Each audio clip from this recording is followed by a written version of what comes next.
Mafia digital recording studio कोडेना बजा।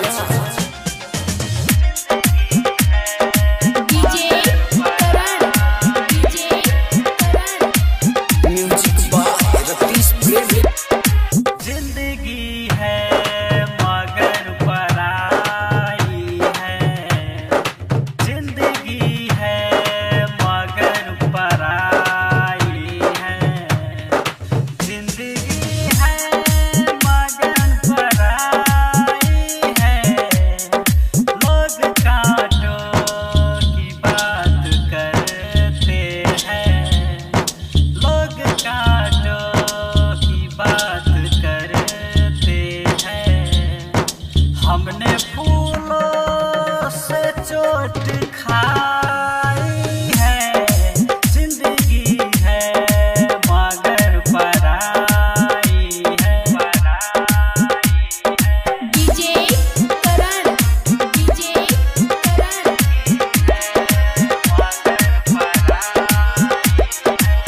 रास्ते में रख दिया दिल और चोटे खाएगा।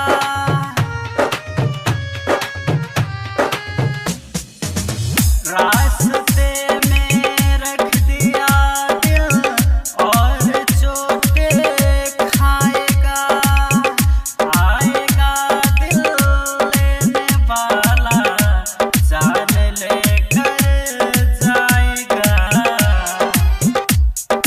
खाके ठोकर समझ आई है, खाके ठोकर समझ आई है, खाके ठोकर समझ आई है। जिंदगी है मगर पराई है, जिंदगी है मगर पराई है। हमने फूलों से चोट खाई है, जिंदगी है मगर पराई है। डीजे करण, डीजे करण।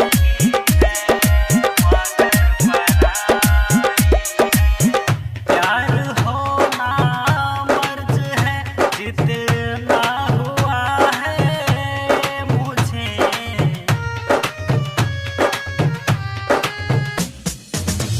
प्यार होना मर्ज है, जितना हुआ है ये मुझे। दर्द को भी दर्द है, जितना हुआ है ये मुझे।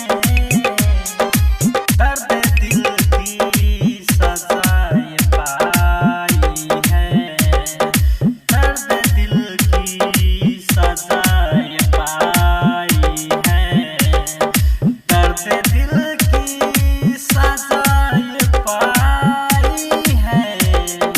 लोग काटो की बात करते हैं, लोग काटो की बात करते हैं।